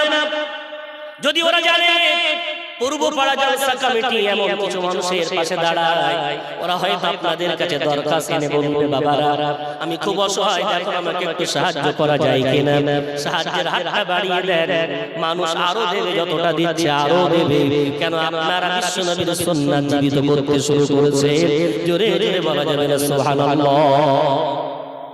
খাদিজা এই পাঁচটা গুণ বলার পর নিজের কথাটাকে প্রমাণ করানোর জন্য রাসূল হাত ধরলেন, ধরে বলছেন মুহাম্মদ চলেন, কোথায় যাব? রাসূলের হাত ধরে নিয়ে গেলেন ওরাকা ইবনে নাওফাল, মক্কার একজন বড় জ্ঞানী মানুষ। উনি এমন একজন জ্ঞানী মানুষ, মক্কায় যখন আমার রাসূলের নবুয়তের দাওয়াত আমার রাসূল দিতে শুরু করেন, তার আগে থেকে উনি সত্য ধর্মের সন্ধানে বেরিয়ে পড়লেন। বিভিন্ন এলাকায় সফর করলেন। উনি ঘুরে ঘুরে নাসারা অর্থাৎ খ্রিস্টান ধর্ম গ্রহণ করে নিলেন এবং তাওরাত ইনজিল বিরাট সুন্দর করে পড়ার পর ইব্রানি ভাষা আরবি ভাষায় দক্ষতা অর্জন করে কিতাব লিখতে শুরু করলেন। এখন ওরাকা ইবনে নাওফাল কিতাব লিখতে লিখতে চোখের দৃষ্টি হারিয়ে ফেলেছে। বাড়িতে বেকার, তবে খুব জ্ঞানী মানুষ বাড়িতে আছেন। ইনি হলেন খাদিজার চাচাতো ভাই। বিশ্ব নবীর হাত ধরে আমার রাসূলকে খাদিজাতুল কুবরা ওরাকার কাছে নিয়ে বললেন, ওরাকা দেখো না, মুহাম্মদ দেখো না, কি না কি দেখেছে, ভয় পেয়েছে। খাদিজা যখন নিয়ে গেলেন, ওরাকা বলছেন, মুহাম্মদ তুমি কি দেখেছো আমাকে বলো। গারে হেরে সব ঘটনা বলার পর ওরাকা ইবনে নাওফাল বলছেন, মুহাম্মদ আপনি সুসংবাদ গ্রহণ করেন, কোনো ভয় পাওয়ার দরকার নাই। আপনার কাছে মুসা নবীর কাছে যে নামুস নামী অর্থাৎ জিবরাইল নামী ফেরেশতা আসতেন, ওই ফেরেশতা আপনার কাছে ওহী নিয়ে এসেছে। জোরে বলা যাবে না, কোনো ভয় পাওয়ার দরকার নাই। খাদিজা কুবরা এই কথা শুনে খুব আনন্দ পেলেন। বাড়িতে আসার পরে বললেন, মুহাম্মদ হাত হাত বাড়ান, আমি প্রথম আপনার হাতে হাত ইসলাম ধর্ম গ্রহণ করতে চাই। কেন কেন স্বামী যে সত্য, স্বামী যে হক, এটা খাদিজা নিজে পাশে থেকে সবচেয়ে বেশি দেখতে পেয়েছেন। জেনে বলা যাবে। রাসূল হাত বাড়িয়ে দিলেন। খাদিজা কুবরা প্রথম বললেন, আশহাদু আল্লা ইলাহা ইল্লাল্লাহু ওয়া আশহাদু আন্না মুহাম্মাদার রাসূলুল্লাহ সাল্লাল্লাহু আলাইহি ওয়াসাল্লাম। ইতিহাসের পাতা খুললে দেখা যায় নবী মুহাম্মদ যখন দ্বীনের দাওয়াত দেওয়া শুরু করলেন, প্রথম তার হাতে হাত ঈমান আনলেন। দুনিয়ার কোনো পুরুষ নয়, বরং সবচেয়ে কঠিন জায়গা, যে জায়গাটা যার নাম হলো স্ত্রী, ওই স্ত্রী আমার রাসূলকে রাসূল বলে মেনে নিলেন। জোরে বলা যাবে না। নারীদের তিনটে রূপ আছে। একটা হলো মায়ের রূপ, মা রূপী নারী। একটা হলো মেয়ে রূপী নারী, আর একটা স্ত্রী রূপী নারী। মা এ তো সর্বদাই সন্তানকে বিরাট ভালোবাসে, আল্লাহর শ্রেষ্ঠ নিয়ামত। মেয়ে বাপ ভালোবাসে, এটাও আল্লাহর একটা নিয়ামত। কিন্তু স্ত্রী অত সহজে স্বামীকে মান্যতা দিতে পারে না। পীরকে দুনিয়ার সবাই পীর বলে মানলেও স্ত্রী অত সহজে তার পিসাবকে পীর বলে মানতে পারে না। ইমাম বলে মান্যতা দিতে পারে না, বক্তাকে বক্তা বলে মান্যতা দিতে পারে না। ততক্ষণ পারে না যতক্ষণ না ভিতরের জীবন বাইরের জীবনটা কি রকম না হয়। স্ত্রী যখন দেখে আমার স্বামী বাইরে বিরাট সুফি সাহেব, আর ভিতরে ঢুকলে আমাকে পেটাই দেয়, বিরাট নোংরা চরিত্রের, ওই স্ত্রী কোনোদিন তার স্বামীকে আল্লাহওয়ালা বলে মান্যতা দেবে না। আর যদি বিপরীত হয়, বাইরে যেমন ভিতরে তেমন, ওই স্ত্রী অবশ্যই তার স্বামীটাকে মেনে নেবে। বিশ্বনবীর স্ত্রী খাদিজাতুল কুবরা একটা দুটো নয়, বিশ্বনবীর পাঁচটা গুণে পাগল হয়েছিলেন। আমার রাসূলকে বললেন, ও মুহাম্মদ আপনার ভয় পাওয়ার দরকার নাই, আপনার মতো ব্যক্তি তো নবী হওয়ার যোগ্য অধিকারী, ওই জন্য আপনার হাতে হাত আমি প্রথম ইসলাম গ্রহণ করলাম। জোরে জোরে বলা যাবে না সুবহানাল্লাহ। তাহলে স্বামীর সাথে বিশ্বনবীর সাথে খাদিজা, স্বামী এবং স্ত্রী, নারী এবং পুরুষ উভয় মিলে যদি দিন প্রচার করা শুরু করা যায়, তবে দিন প্রতিষ্ঠিত হবে। জোরে বলা যাবে। নাম্বার 2, একটা উদাহরণ দেব। উদাহরণটা হলো বিশ্বনবীর হিজরতের সাথী ছিলেন কে? আবু বকর সিদ্দিক রাদিয়াল্লাহু আনহু। এটা আমরা সবাই জানি। আবু বকর সিদ্দিক রাদিয়াল্লাহু তাআলা আনহু হিজরতের কাহিনী অনেকবার আমরা শুনেছি, কিন্তু আবু বকর সিদ্দিক রাদিয়াল্লাহু আনহুর মতো হিজরতের মধ্যে আরেকজন অবদান ছিল, সেটা কার জানেন?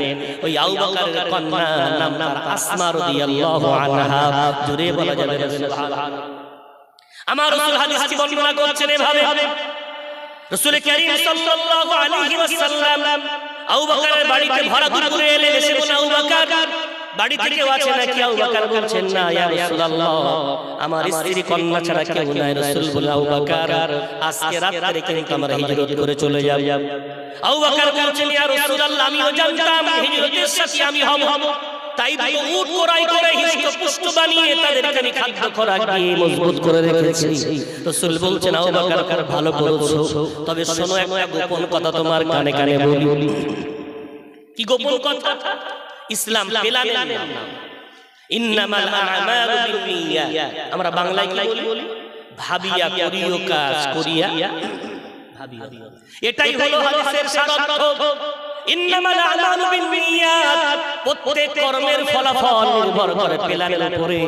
প্ল্যান যেমন হবে ফলাফল তেমন হবে। এরে বলা যাবে। আমার রাসূল প্ল্যান শিখিয়েছেন, অথচ আজকে আমরা প্ল্যান হারাবো। সম্মান আমাদের সামনে কোনো প্ল্যান নাই, আমরা পাগলের মতো জীবন যাপন করছি। আমাদের ঘর বাড়িতে প্ল্যান হয়, আমাদের দুনিয়াদারিতে প্ল্যান হয়, কিন্তু আমাদের শরীয়ত নিয়ে, দ্বীন নিয়ে আমাদের কোনো প্ল্যান। দেখেন বিশ্বনবী প্ল্যান শিখাচ্ছেন। আবু বকরের কানে কানে বলছেন, আবু বকর আজকে রাতে হিজরত করব, মক্কা থেকে মদিনা উত্তর দিকে, কিন্তু আমরা আজকে যাব মক্কা থেকে উল্টো কোন দিকে? দক্ষিণ পশ্চিম কোণে গারে সুদূরে। আবু বকর বলছেন, ইয়া রাসূলুল্লাহ, আমরা যেই বার হব মক্কায় তো তোলপাড় হয়ে যায়, তো তাড়াতাড়ি করে আমাদের পথে গিয়ে নেওয়া দরকার। উল্টো কেন? দেখেন প্ল্যান। বিশ্বনবী বলছেন, ওরে আবু বকর, মানুষ বড় ধৈর্য হারা। ওরা একটা কাজ একবার দুবার তিনবার করার পর যদি দেখে হয় না, কাজ আর করতে চায় না। ওরা একবার দুবার তিনবার ক্ষমা করার পর আর ক্ষমা করতে পারে না। আমরা 3 দিন মক্কার উল্টো দিকে থাকবো। আগামীকাল সকালবেলা যেই দেখবে আমরা বাড়িতে নাই, আমাদেরকে খোঁজার জন্য হন্য হয়ে উঠবে। মক্কা থেকে উত্তর দিক এমন কোন পাহাড়, এমন কোন গুহা, এমন কোন রাস্তাঘাট, এমন কোন গ্রামগঞ্জ ওরা বাদ দেবে না। সব জায়গায় চিরুনি তল্লাশি চালাবে, তন্ন তন্ন করে খুঁজবে। একদিন, 2 দিন, 3 দিন খোঁজার পরে যখন কোনো নাম নিশানা পাবে না, ওরা তখন ধৈর্য হারা হয়ে যাবে। ওরা তখন ভাববে না মুহাম্মদ মনে হয় মক্কা থেকে মদিনায় চলে গেছে। ওরা তখন নিরাশ হয়ে উল্টো দিকে হয়তো একবার খুঁজতে আসবে। আমরা ওই সুযোগে যখন অধিকার কেউ যাবে না, তখন আমাদের সামনের রাস্তা পরিষ্কার, ওই সুযোগে আমরা মক্কা থেকে মদিনায় রওনা হয়ে যাব। প্ল্যান দেখছে, অথচ আমরা কি করেছি? আমরা প্ল্যান জীবনে করি।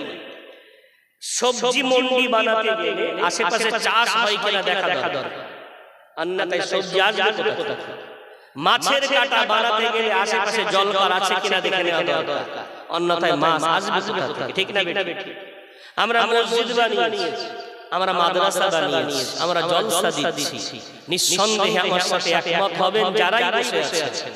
আমার বয়স 36, আমি খুব বিরাট বছরের কথা তো বলতে পারবো না, তবে 20 বছর আগ পর্যন্ত যে ইতিহাস আমি দেখেছি, আমাদের জলসাগুলো সেই সময় শ্রোতা সন্ধ্যা থেকে মাগরিবের পরে জিকিরের মজলিস, তারপরে আমাদের মতো ছোট ছোট বাচ্চারা সামনে 2-3 কাতা ওখানে বাদাম কিনে নিয়ে বসতাম, আর খেতে খেতে ওখানে ঘুমিয়ে পড়বো। যখন শেষ মোনাজাত হয়, আব্বা বলে ওঠ, দোয়া হচ্ছে। ওখানে দাঁড়িয়ে হুজুরের পিছন দিয়ে নবী সাল্লাল্লাহু আলাইহি ওয়াসাল্লাম আব্বা ধরে ঘুরিয়ে দিয়েছে, হুজুরের পিছন হয়ে গেছে। ঠিক না বেটি? আমাদের সময় আমাদের সামনে জলসা শ্রোতা থাকতো 3-4 কাতার বাচ্চা। আজকে জলসায় বাচ্চা নেই। আমরা ছোটবেলায় মসজিদে ওয়াক্তীয় নামাজে, জুমার নামাজে আব্বা দাদার হাত ধরে যেতাম। আজকে বাচ্চা মসজিদেও যায় না, মুক্তবে তো যাই না, ইল্লা মাশাআল্লাহ। এখন মসজিদ বানিয়েছি মুসল্লির অভাব, জলসা দিয়েছি শ্রোতার অভাব, মাদ্রাসা মক্তব গড়েছি ছাত্রের অভাব। কারণ প্ল্যান শেখেন। আমি যদি বাড়িতে একটা আম গাছ রোপণ করি, সুন্দর বল ধরেছে, আম দাঁড়িয়েছে, আম পাকা পাকা ভাব, এখন আল্লাহকে বলছে আল্লাহ আমি তো গাছে উঠতে পারিনি, একটু দমকা হাওয়া দাও না, দুটো আম পড়ুক। গাছতলায় বসে যদি আমি একটু দোয়া করি, আল্লাহর দয়া হলে একটা দমকা হাওয়া হলে দুটো আম পড়বে না? পড়বে না? আম গাছে আম আছে মানে পড়বে। কিন্তু আমি আম গাছ না পুঁতে আমি বাঁশ গাছ পুঁতেছি। সুন্দর বাঁশের পাতা কঞ্চি সব ভরে আছে, ওতলায় এলাকার আলেমদেরকে, সুফিদেরকে, বড় বড় আল্লাহ ওলিদেরকে দাওয়াত করে খাস মিলাদ দিয়েছি। দেব হুজুর দোয়া করেন যেন ওই বাঁশ গাছ থেকে দুটো আম পড়ে। কথা বুঝতে পারছেন? হুজুরদের নিয়ে বিরাট দোয়া সবরসানি করলে বাঁশ গাছ থেকে আম পড়বে না? পড়বে ভাই, পড়বে। কেন? পেলাম ভুল। আম গাছ তারপরে তার তলায় আম চাইলাম পড়তে পারে কেন? আমার আল্লাহ হাওয়া দিতে পারে, কিন্তু বাঁশ গাছ পোতার পরে আল্লাহ হাওয়া দিলে বাঁশ গাছ থেকে তো আম পড়া সম্ভব। বিশ্বনবী হাবিবুল্লাহ জনাবে মুহাম্মদুর রাসূলুল্লাহ সাল্লাল্লাহু আলাইহি ওয়াসাল্লাম বললেন, পেলালে যেন ভুল করে ফেলো না। তোমার সুন্দর নারী পুরুষ সমাজে জন্ম নেওয়ার জন্য সুন্দর স্বামী স্ত্রী সমাজে বিরাট দরকার। রাসূল কারীম পুরুষদেরকে লক্ষ্য করে বললেন, তুনকাহুল মারআতু লিআরবাঈন, নারীদেরকে বিবাহ করা হয় চারটি গুণ দেখে, লিমালিহা ওয়া লিহাসাবিহা ওয়া লিজামালিহা ওয়া লিদীনিহা ফাজফার বিযাতিদ্দীন তারিবাত ইয়াদা। আমার রাসূল বললেন নারীদেরকে বিবাহ করা হয় চারটি গুণ দেখে। প্রথম নাম্বার গুণ, ওই নারীটা সম্পদশালী কিনা, অ্যাপাসি বাইক দেবে কিনা। নাম্বার 2, খানদান কেমন। নাম্বার 3, ওর রূপটা কত সুন্দর। নাম্বার 4, দিনদারিতে কত সুন্দর। চারটি গুণ দেখা হয়। আমার রাসূল বলছেন, আমি রাসূল আমার পরামর্শ হলো ওর খানদান দেখার অত দরকার নাই, ওর রূপ দেখার অত দরকার নাই, সম্পদ দেখার অত দরকার নাই, দিনদারি আছে কিনা তুমি দেখে নাও। দিনদারি নারী যদি নিজে নিতে পারো, তোমার জীবনটা সুখে ভরে যাবে, জোরে জোরে বলা যাবে না। কিন্তু আমরা ভুল করেছি, আমরা দিনদারি না নিয়ে সুন্দরী সম্পদশালী গ্রহণ। এখন গ্রহণ করার পরে আমাদের নামাজি সন্তানরা আসছেন, জলসা প্রেমিক সন্তানরা আসছেন। আপনি বলবেন যে কোরিয়ায় সন্তান নাই, আছে। ওরা এখন ইউটিউব পাগল, কার্টুন পাগল, অনলাইন গেম পাগল, সন্তান জন্ম নিচ্ছে। কারণটা কি? পেলানে।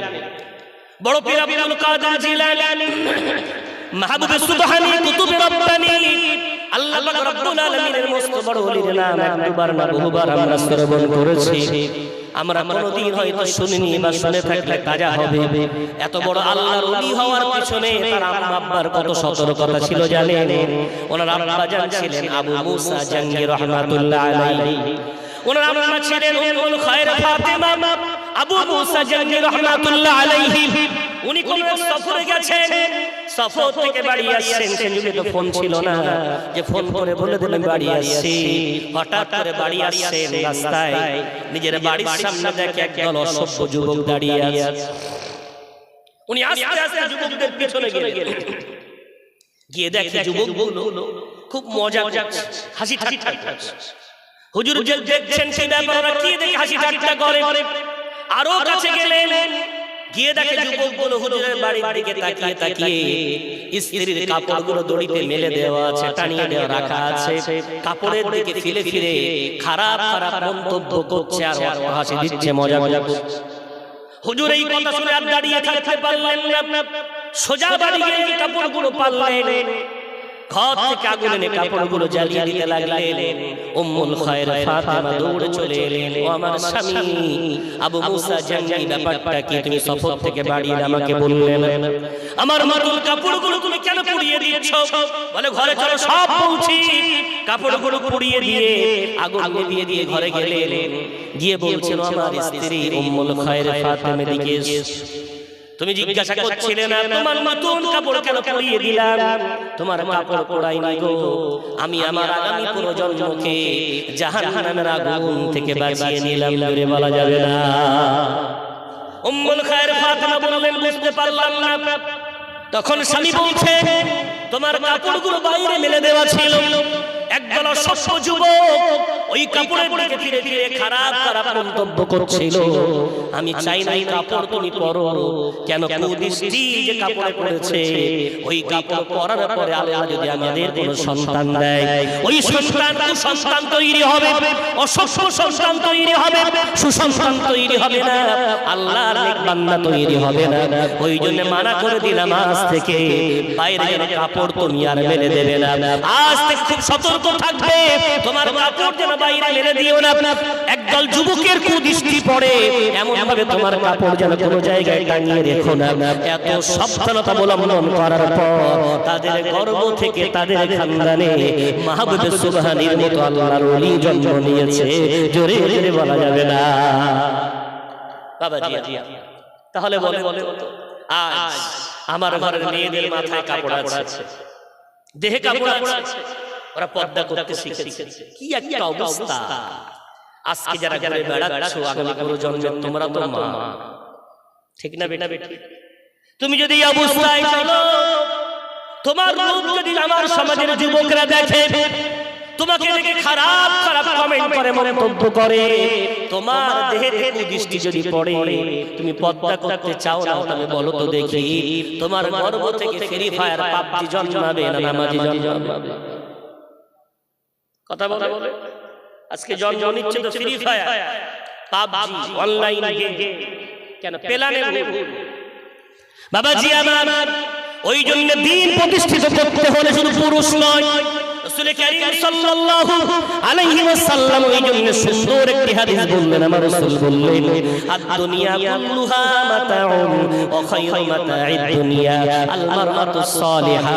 পৃথিবীর যা কিছু দেখতে পাও, এগুলো আমার আল্লাহ তোমাদের জন্য নিয়ামত বানিয়েছে, তবে সবচেয়ে শ্রেষ্ঠ নিয়ামতের নাম হলো, আমি রাসূল বলে গেলাম, একজন সতী সাধী পদ্মানুসীনা নারী। ওই নারীটাই হলো তোমাদের জন্য পৃথিবীর সর্বশ্রেষ্ঠ নিয়ামত। একটু জোরে জোরে বলা যাবে না? সতী নারীকে আমার রাসূল শ্রেষ্ঠ নিয়ামত বলেছেন। আবার বুখারী শরীফের একটি হাদিসের মধ্যে আমার রাসূল বলছেন, মা তারাকতু বাদি, আমি আমার পরে কোনো জিনিস ছেড়ে গেলাম না, শাইআন আদাররু আলার রিজালি মিনান নিসা, পুরুষের জন্য নারীদের চেয়ে সবচেয়ে ভয়াবহ আমি কোনো ভয়াবহ জিনিস ছেড়ে গেলাম না। আমার পরে পুরুষদের সবচেয়ে বেশি ধ্বংস করার জন্য যে বস্তু ছেড়ে গেলাম, সেই বস্তুটার নাম হলো নারী জাতি। আমার আম্মা জান, মা বোন, আপনি নিজেকে মনকে প্রশ্ন করেন, আমার রাসূল এক হাতে রাখলেন শ্রেষ্ঠত্বের মঞ্চে, আমার রাসূল নারীদেরকে তুললেন, আবার নিকৃষ্টের মঞ্চে আমার নারীদেরকেও রাখলেন। আপনি কোন চেয়ারে বসবেন? শ্রেষ্ঠ হবেন না নিকৃষ্ট হবেন? আপনি শ্রেষ্ঠ হলে আপনার গর্ভ থেকে আবার নামাজি সন্তান জন্ম নেবে, বড় পীর হয়তো আর জন্ম নেবে না, আল্লামা রুহুল আমিন রাহমাতুল্লাহ আলাইহি আর জন্ম নেবে না, তবে নামাজি দিনদার আল্লাহওয়ালা আবার জন্ম নেবে। কেন? নারী যদি সুন্দর হয়, সমাজের নারী সুন্দর, তো সমাজের প্রতিটি ঘর সুন্দর হয়ে যায়। জোরে জোরে বলা যাবে না সুবহানাল্লাহ? বিশ্বনবী হাবিবুল্লাহ তাই কানে কানে বললেন, আবু বকর, আমি আজকে হিজরত করব বটে, তবে আমরা উল্টো দিকে যাব। এখন আবু বকর সিদ্দিক শুনে ফেললেন গোপন কথা শোনার পরে উনি তাড়াতাড়ি করে কিছু প্যাকেটের মধ্যে খেজুর নিতে শুরু করলেন, কিছু রুটি বানিয়ে নিলেন। কেন 3 দিন মক্কায় থাকবেন, মানে রাস্তায় কিছু খাদ্য খোরাক দরকার। শুকনো খাবারগুলো, খেজুরগুলো অনেক দিন থাকবে, ওগুলো একটা আলাদা প্যাকেটে নিলেন। আজকে রাস্তায় যেগুলো খাবেন একটা আলাদা প্যাকেটে নিলেন, আগামীকাল যেগুলো খাবেন সেগুলো আরেকটা প্যাকেটে নিলেন। কয়েকটা প্যাকেট তিনি বানানোর পর হঠাৎ প্যাকেটগুলো বাঁধার জন্য একটা দড়ি দরকার। আবু বকর সিদ্দিক বলছেন, কেউ কি আছে এদিকে একটা দড়ি দেবে? আসমা দৌড়ে এলেন, এসে বলছেন, আপনারা কি চাচ্ছেন? বলে, একটা দড়ি দাও না মা, এই প্যাকেটগুলো একটু বাঁধা দরকার। আসমা তাড়াতাড়ি করে নিজের মাথার ওড়নাটা ছিঁড়ে ওড়নার একটা টুকরা দিয়ে বললেন, আব্বা জান, নেন এই ওড়নার টুকরা দিয়ে আপনি প্যাকেটগুলো বেঁধে নেন। যদি বলবেন কে? আসমা। মেয়েদের কাছে তার কাপড় অনেক প্রিয়, অথচ সেই কাপড় রাসূলের জন্য যখন ছিটতে শুরু করলেন, আবু বকর সিদ্দিক রাদিয়াল্লাহু আনহু আসমাকে বললেন, মা ওন্নাটা ছেড়ে দিলে মা, কি ব্যাপার, আমি তো কিছুই বুঝতে পারলাম না। আসমা তখন চোখ ভরা পানি নিয়ে বলছেন, আব্বা জান, মেয়ে হয়ে জন্ম নিয়েছি, হিজরত তো করতে পারলাম না আপনার সাথে, আপনাদের সাথে আমাকে নিয়ে যাবেন না, কেন আমি মেয়ে নারী জাতি, ওই জন্য এখন আমার মনটা চেয়ে উঠলো, আল্লাহ যদি কিয়ামতের দিন আমাকে বলে, ওরে আসমা, তোর আব্বা জান যখন হিজরতের জন্য প্রস্তুতি নিচ্ছিলেন, আমার নবী মুহাম্মদ যখন হিজরত করে যাচ্ছিলেন, তুই তখন কি করেছিলি? আমি আসমা তখন বলবো, আল্লাহ, আমি মেয়ে বলে আমি হিজরতের সাথী হতে পারিনি, তবে হিজরতের প্যাকেটগুলো যে দড়ি দিয়ে বাঁধা ছিল, ওই দড়িটা ছিল আমি আসমা আমার ওন্নার একটা টুকরা, ওই জন্য আমি কিয়ামতের দিন ওটা আল্লাহর কাছে পেশ করতে পারবো। জোরে জোরে বলা যাবে না সুবহানাল্লাহ। দেখেছেন দিনদার নারী, দিনের প্রতি কত দরদ তাদের, ইসলামের প্রতি কত দরদ তাদের। আবু বকরের ঘরে দিনের বেলা এক বেলার খাদ্য থাকে, তার এক বেলা থাকে না, আর তার মেয়ে ওন্না ছেড়ে দিয়ে দিচ্ছেন, নেন আপনি যাচ্ছেন দিনের পথে, আপনার জন্য আমার নতুন ওন্নার চেয়ে আপনার ওই সফরের প্যাকেটের দড়ি বানিয়ে দেওয়া আমার জন্য অনেক আনন্দের দিনে বলবেন। সঙ্গে সঙ্গে আবু বকর আসমার আগ্রহ দেখে কানে কানে বললেন, মা তোমার তো দিনের খুব টান, একটা কাজ করবে।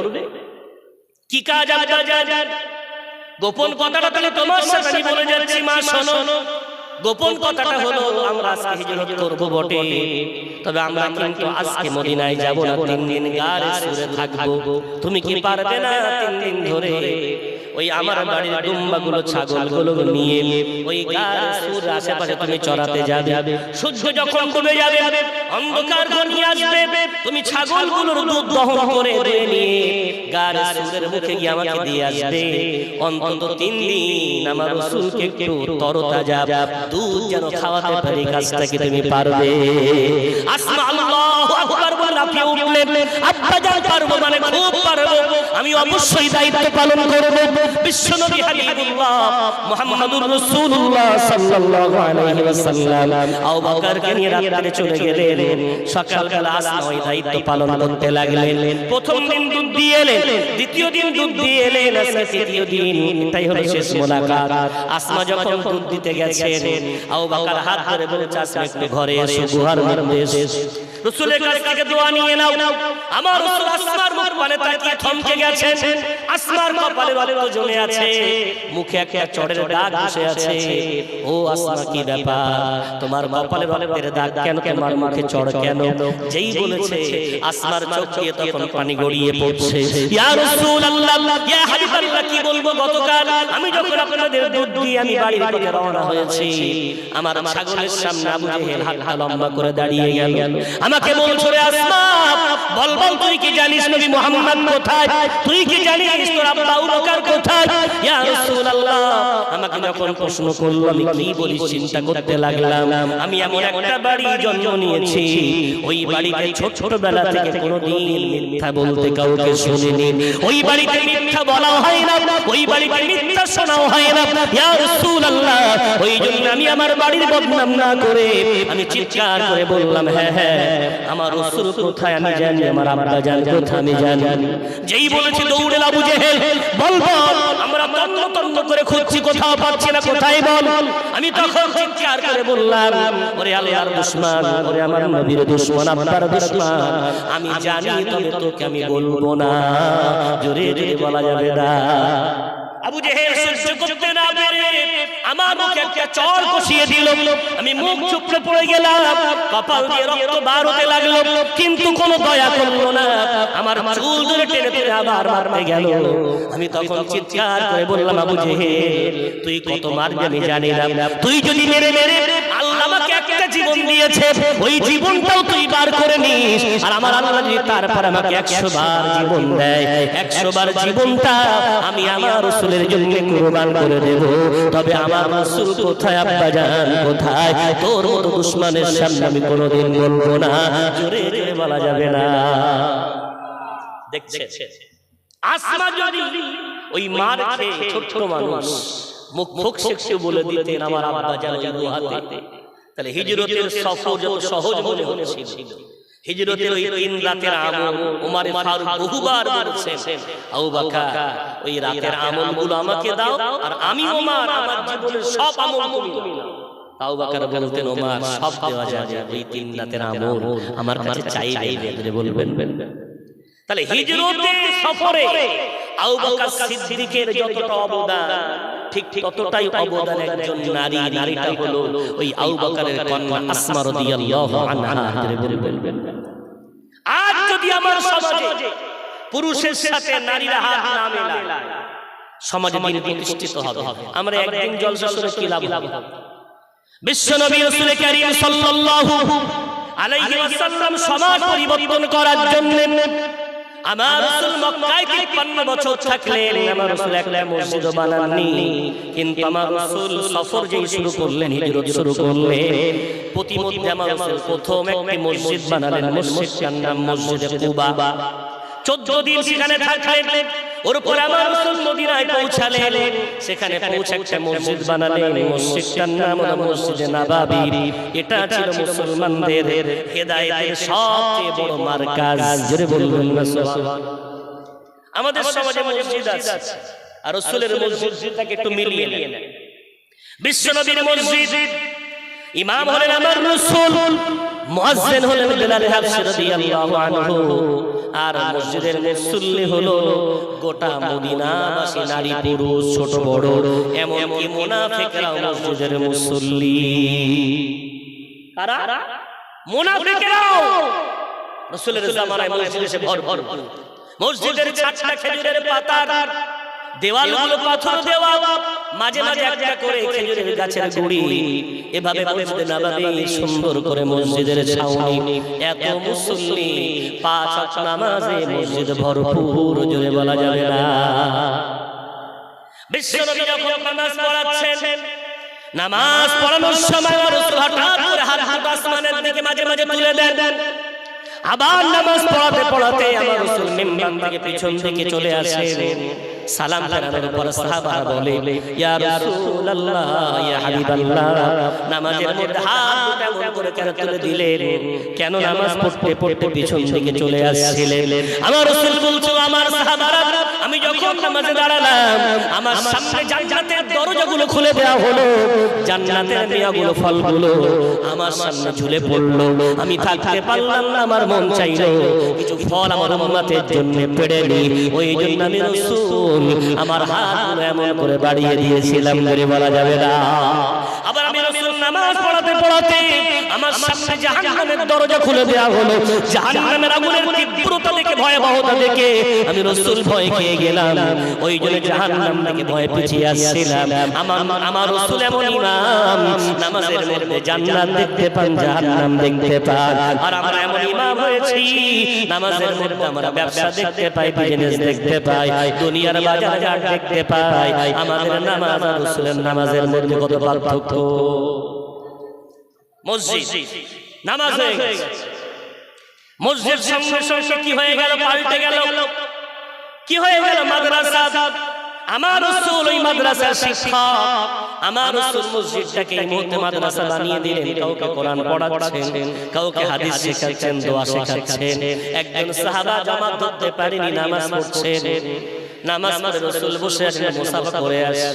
যেই মুসাফা করতে গেছেন, রাসূল বলছেন, ইরজি ফাসাল্লি ফাইন্নাকা লাম তুসাল্লি, যাও রিটার্ন যাও, ফিরে যাও, তুমি নামাজ পড়লে তোমার নামাজ হয়। সাহাবা কি করলেন?